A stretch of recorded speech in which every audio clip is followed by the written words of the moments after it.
7 of those were power punches. The moral of the story with Shakur Stevenson, no one wants to get embarrassed. That's just it. You don't necessarily, you would think that him not being a power puncher, that people would fear him. They fear him, fighters fear him because they do not want to get humiliated.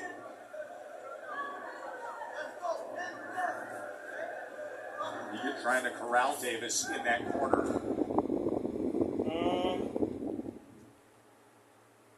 What are you doing?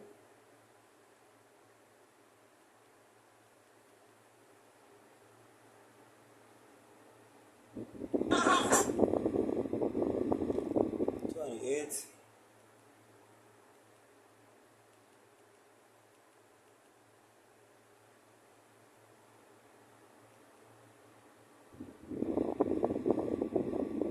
Fight since he was 20 years old. So I feel like what's gonna win this fight is experience. Obviously, Devin Haney's boxing, and the fact that Devin Haney's going up in weight, I think he's gonna be stronger at 147. So it's gonna be a good fight. But I got Devin Haney winning that fight. Also for the other undercards, I got Bam Bam Rodriguez all the way. He's a great fighter. He's honestly top 5 pound for pound in my opinion. And then also I'm excited to see Abdullah Mason. Abdullah Mason is a great fighter. And he showed that he's not afraid to mix up with the other fighters. So it's going to be a great fight. And then you got the main event, David Benavidez versus Anthony Yarde. So it's going to be a great night of boxing, bro. The boxing fans are going to have a great night. You did a really good interview with Marcos, which you potentially could have in the link in the description. You mentioned the deal with Turkey. I won't go into that now because you've already spoken about it. But you said the potential of you and Zerdo fighting. Would that be around Cinco de Mayo? Would that be next? That's a great fight, a Mexican fight. How likely are we to see that, and how much do you enjoy the idea of that? Yeah, to be honest with you, I'm not sure about anything. You know what I mean? The only thing I'm sure is about this fight. It's been talks potentially, but we're still not sure of that. So, and I thought I've been sure about fights with Canelo, fights with Bivol, fights with this. So, I like to take it one fight at a time. We're gonna fight this fight, have a great performance, and see what comes after that. Anthony Yarde, what do you know about this man? Obviously, his 2 most notable fights and opponents are Kovalev and Beterbiev. What did you make of those fights? I thought they were good fights. What I did take from those fights is that he has a heart, that he will bite back if he's being hurt. You know what I mean? And he has some good power in both hands.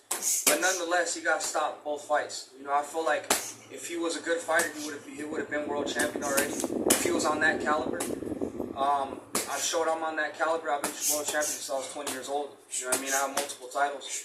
So, and I didn't overlook this guy at all. I've taken him very serious, very, very serious. But this is what I like. These are the type of fights I like. I like somebody that's been working hard. I like somebody that goes in there 100% prepared, because those are the ones who bring the best out of me. Yeah, for sure. He said in the face-off that because he's been in with those 2 and didn't win, he now feels more prepared to win against yourself. Obviously, you're saying it from a different perspective. How does this fight play out? Yeah, so, like I said, I'll put together a good game plan for him. With these fighters, I like, people talk about that, did my power carry up because I haven't stopped the spurt these last 2 fighters. But with that happening, I was used to walking guys down at 168, because I was a bigger guy. Coming up to 175 actually made me go back to the drawing board, made me figure out that I had to go back to the basics. Getting the jabs started, getting the distance, setting punches up, using a little bit of the ring. So I went back to this camp, and I definitely feel like this is going to help me open up the doors more for a knockout against Anthony Yarde. Because at the end of the day, you can't just go in there and just brawl. You got to set the knockouts up. And that's how all the greats set up knockouts. They set them up for traps. They make them walk into stuff. So I know, I put together a great game plan. But if that doesn't work, then we can make it a whole lot more. This is what I like to do. So, I'm very confident, I have a good game plan. And, I'm excited to perform for the fans on Saturday. How confident are you that you can stop? I'm I'm not gonna say 100%. I'm 90% confident I can stop him, but we just have to follow the game plan. The thing that's been obvious about me is I have a good IQ. I think I'm one of the second most active fighters behind Bam Bam Rodriguez in all of boxing. So the IQ is there. You know what I mean? I just gotta follow the game plan, do what I do, and just be who I am. But everybody I've been in the ring with, I'm hurt. and I know that for a fact. So, you know, Anthony Yarder's not going to be no different. I know what places to hit to hurt, and I know how to set him up. So, you know, I just got to follow behind my game plan, work behind my jab, and let it come to me. Obviously, being a global name for a while now, but what was your upbringing like, given that this is your first fight outside of USA and Mexico, as I say? What was your upbringing like to get to moments like this and fights like this? Honestly, bro, it's been a lot of hard work and dedication. I know a lot of boxers say that a lot, but this is definitely the life we live. I've been boxing since I was 3 years old. I turned professional at 16 years old. I'm 28 now, so it's 13 years boxing professional. Training every single day. I've been sparring world champion since I was 14 years old. So my life has not been easy whatsoever. You know what I mean? I've really had to grind to get to the position where I'm at. But you know, this life is really cut out for me. You know, I love everything about waking up early. I love everything about running 7 miles, sparring 12, 15 rounds, sparring sessions, training 4 months, and this life is cut out for me. Yeah, for sure. Now, if you look at the people like Terence Crawford, they prime at like, he primed at, let's say, 35, obviously beating Canelo at 37, I believe. You're still so young that it feels like you are in your prime. Is that a testament to how hard you've worked? And do you feel like you've got still a long career ahead of you? Yeah, definitely. I feel like everything I've done up to now is basically just getting me into this position I've been wanting to get. You know, I've had to take a lot of patience because, you know, when you're younger, you do want a big fight. You know, I would expect that. You know, when I won my first world title, that was gonna be nothing but pay-per-views. But you know, I barely had my first pay-per-view like 3 or 4 fights ago. You know what I mean? So I think the first pay-per-view was like at 24, 25, something like that. So I had to be patient. You know what I mean? But you know, with patience comes really good things. You know what I mean? So I wasn't only just, you know, waiting for something. I was building my experience, and you know, I built a work ethic that's second to none. You know, I worked 3-4 months in training camp, and you know, that's stuff that regular fighters don't do. So you know, I've worked really hard in the shadows. You know, put my head down, but now it's time. It's my era. You know, it's my time to take over. Yeah, I mentioned in the intro that you're one of the most exciting fighters in boxing, and I do truly believe that. You do have like a killer instinct. Where do you think you get that from? Because not all fighters fight like you. I get that just from the way I box since I've been a little kid. You know, I always had like a chip on my shoulder because people would always like. When I would go into the gym, I was really big. You know what I mean? I was fat. So I would say, like, let's say I spar somebody that was like 18 years old. You know, he was on the U.S. Olympic team. You know, so I'd spar really good fighters. But they'd be in shape and I'd be fat. So they'd say, oh, I'm going to beat this guy up, this and that. And I'd go in and I'd tear them apart. You know what I mean? So I've always had a fight like that because I've always got judged of how I look. So I kind of had to let them know who I was with the way I fought. And I've always fought like that my whole life. You know what I mean? I sparred Virgil Hunter when I was 14 years old. And I sparred Kelly Pavlik, 15 years old. Golovkin from 15 to 19.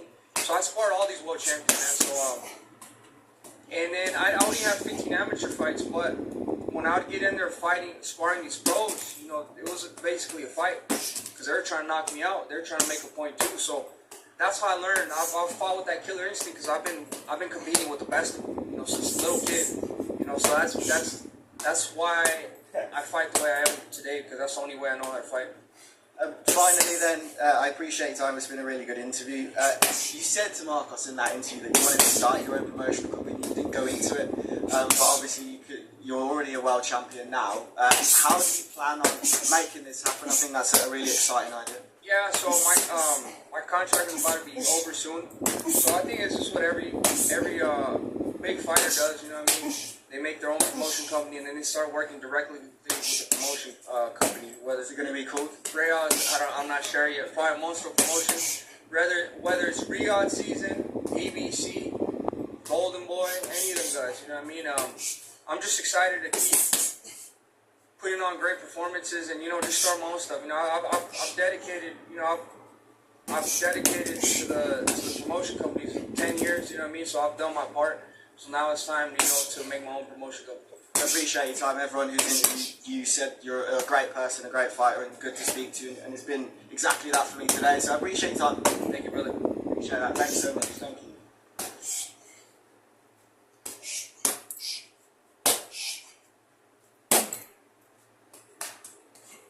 Devin Haney is a good boxer with weaknesses out the ass. He is an all-time Brian Norman, it's going to look like Terrence Crawford. And here's the punch that can end Devin Haney's career. I was doing some film study of Devin the American Dream Haney and Brian Norman. I was inspired to do that because of Tim Bradley. Tim Bradley has a video out, I saw it on X, where he was saying that he was doing a lot of film study and there's no way Devin Haney beats Brian Norman. So I said, okay, let me stop imagining and let me watch. And there was a lot of things I kind of found out. When looking at the tape for both Brian Norman and Devin Haney, I had more questions than answers. Devin Haney is a good boxer with weaknesses out the ass. He better not fight easy. But high IQ.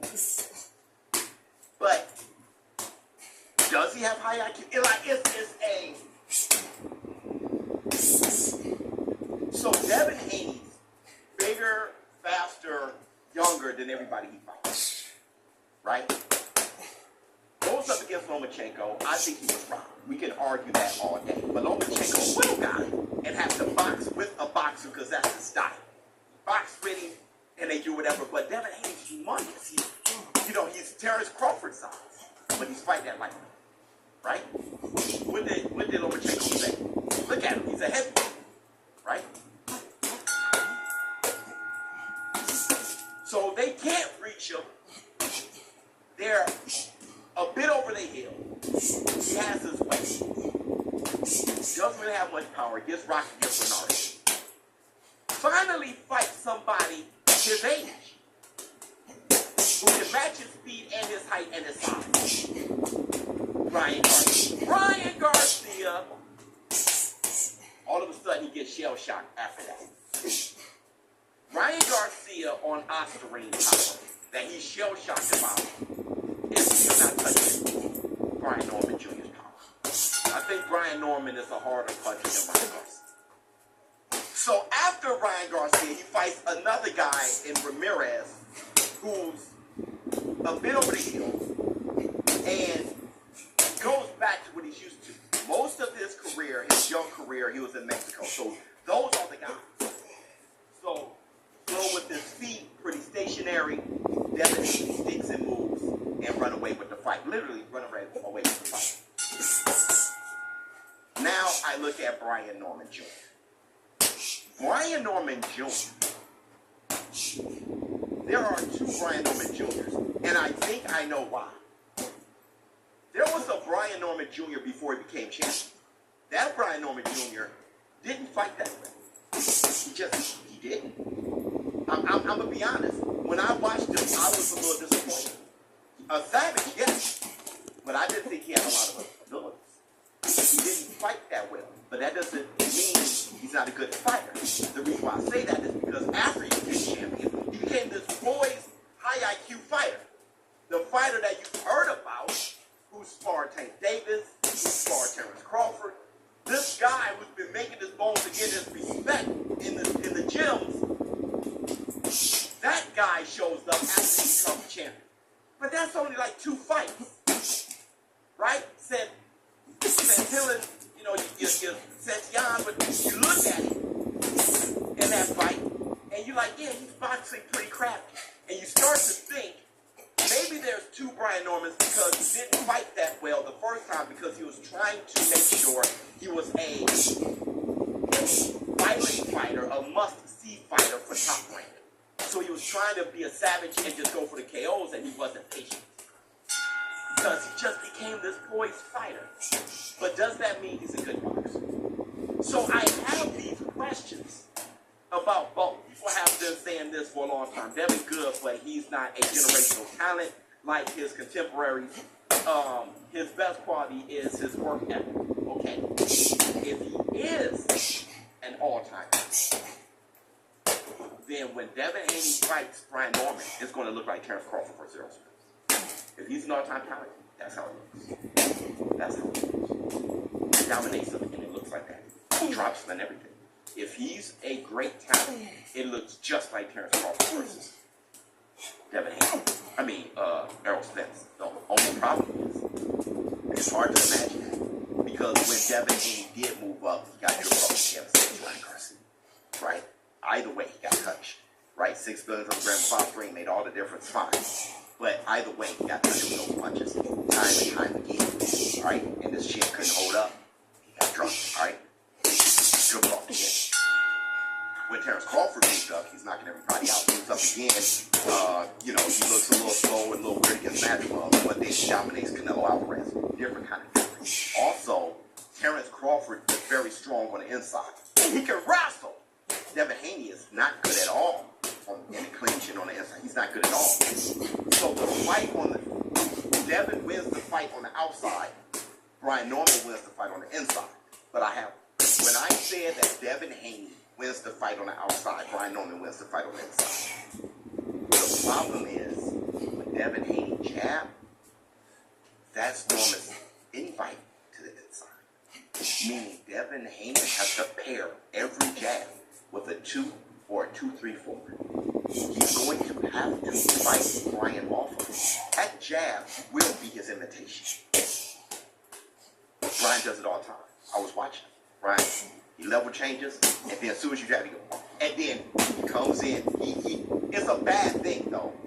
He falls in. He makes you miss and he falls in. When he falls in, then you start working on the inside. My thing is, if you try to fall in on Haney throws that 2 at 147 with the 1.21 gigawatts is the type of thing. Throws that 2, bam, 3, bam. He's going to have to be fighting to make Norman reset. Hook him and then be at an angle. I don't want to say too much. Alright? But what I'm saying is, I looked at both of their last fights very closely. And I looked at Devin Haney jab against Ramirez. Shit ain't changed. I thought it did. It ain't changed. I didn't want to watch that fight again because the fight was so boring. I watched that fight. Shit ain't changed. Born-Arrow effect at its best. Born-Arrow effect at its height. He can't do nothing. He can't do anything about it. It's been a part of his DNA since he was a kid. And I told you that jab is an invite. He has to hit him with a 2. But if he's bow and arrow jabbing, that 2's going to take him off. If he's here, that 2 can drop. Like he's doing this. He's committing to the jab to the point. Here's the punch. That can end Devin Haney's career. Here it is, everybody. Check this out. And I'm not going to keep beating the horn. I mean, he's winning.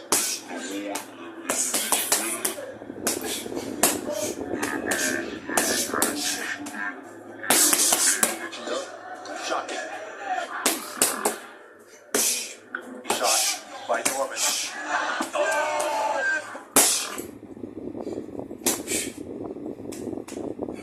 Fun to think about. And scary. Absolutely.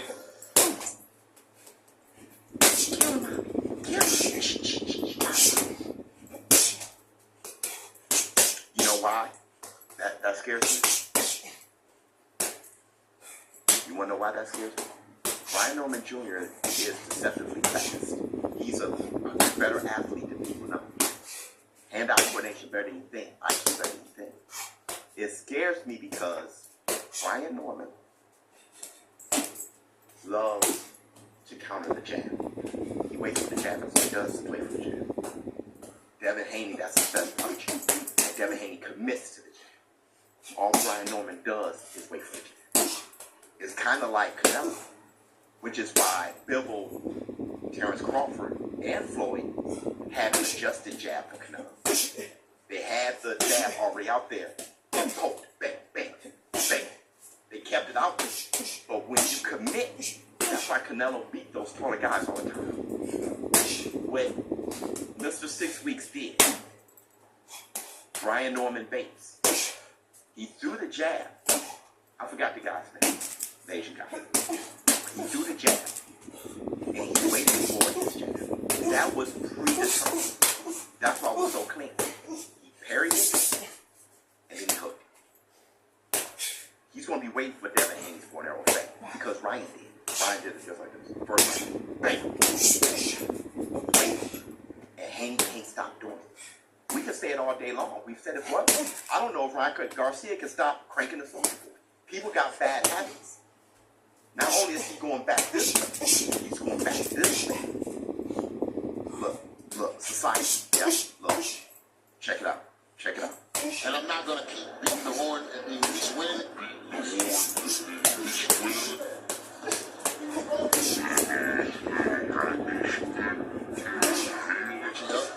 Shot it. He shot by Norman.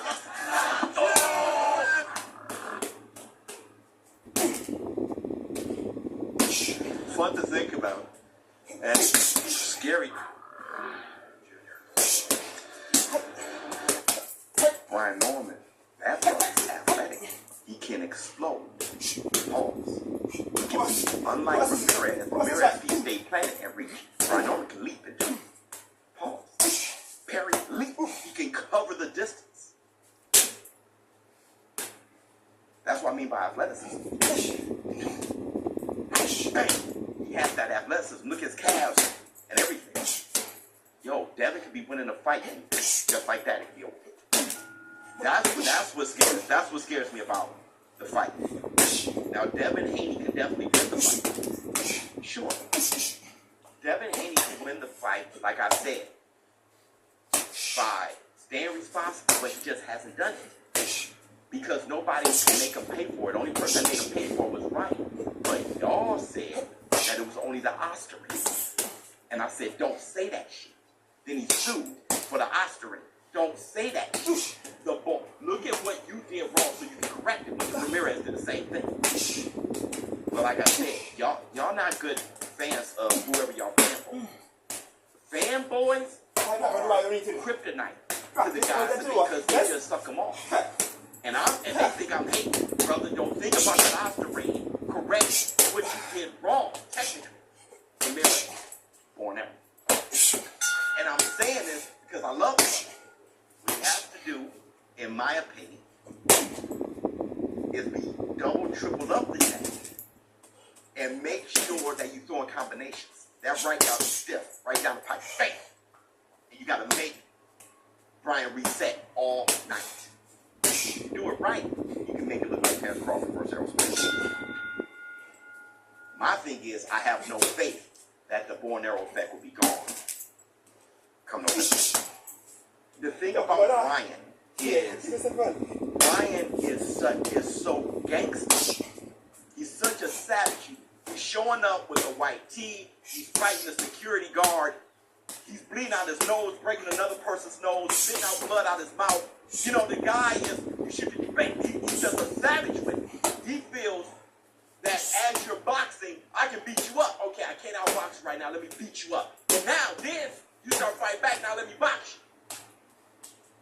The fight that he had that impressed me when I was looking at the tape, the fight that he had that impressed me that to get him prepared for Devin Haney was Quentin Randall. Quentin Randall, good jab, long, all those things. Quentin Randall broke the rib of Errol Spence before the Terrence Crawford fight. Brian Norman worked. You bet. Yeah, I'm still thinking about. There are just so many damn questions. The problem with him winning all 12, right? Because Devin Haney got a lot of heart. All right. So even if Brian Norman drops him, he's gonna get back up. Devin Haney has Brian has like knockout of the year every time he beats the hell out you. But the thing about Devin Haney winning all 12 is that judges are starting to judge differently. You can see it. They're starting to judge differently. You know, Terrence Crawford, that could have been a draw, that fight against Canelo. He started sitting down, bam, bam, bam, bam, bam, to make sure he won he fought Canelo, the championship round, to make sure he outfought him. That could have been a draw. The way judges are looking at fights now, after the Times Square fight, you have to initiate. That's the problem. He can mess around and be outboxed him, but if it's looking like he's on his back foot too much, running around too much, they mess around and give Norman the round off of aggression. You know, things are because you have to judge in a way to shape boxing to be exciting, so people can say, "I know when I watch this sport, I will never perform." Right? It's kind of like bare knuckle fight championship. You know when you watch that shit, it's money well spent. You gonna see some shit. All right, type.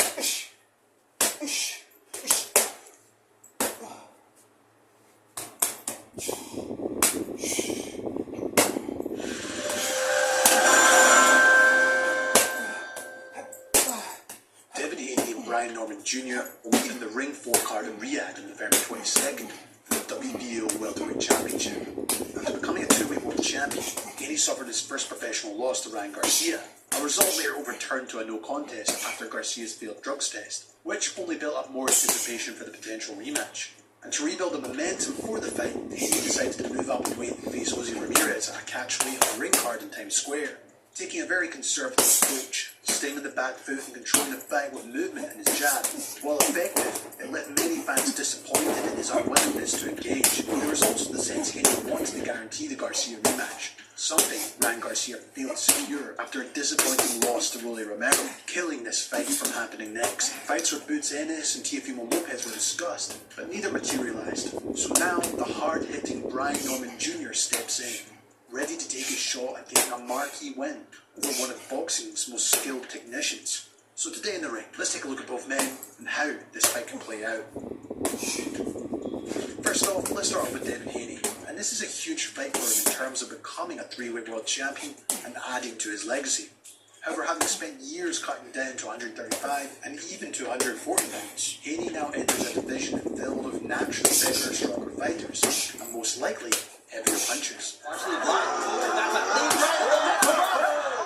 Still, his experience stands out, having fought standout competitors. So who is Devin Haney from? Let's hear it. Vasily Lomachenko, Regis Prograis, Ryan Garcia, Jose Ramirez, George Kambosos type 2, Jojo Diaz, Jorge Linares. We can go on and on and on. And that level of opposition might just give him the edge in terms of experience and composure under the pressure of this fight. And although this division may be closer to his actual weight, he'll be facing a fully fledged welterweight with a 79% knockout rate at weight, particularly with that left hook. This, of course, a punch he is familiar with, considering Ryan Garcia dropped him multiple times in their fight. However, Haney is confident that this won't happen again. But what about the fight itself? I very much expect Haney to box with caution again, if I'm being frank, using his great use of the jab and lateral movement to stay out of range, control the rhythm and pace of the fight, while looking to set up counter-punches as Norman comes in. Norman Jr. though can be a very physical fighter up close and on the inside, but for the most part likes to set his feet before throwing his power shots. So, Haney's job will be to keep him off balance, frustrated, and make him walk into his own shots, something he's proven he can do many times in the past. Another interesting dynamic is the mental side, and there's been plenty of trash talk between the two camps, most of this between Haney, which is nothing out of the ordinary, as so far has been downplaying the ability of Norman Jr.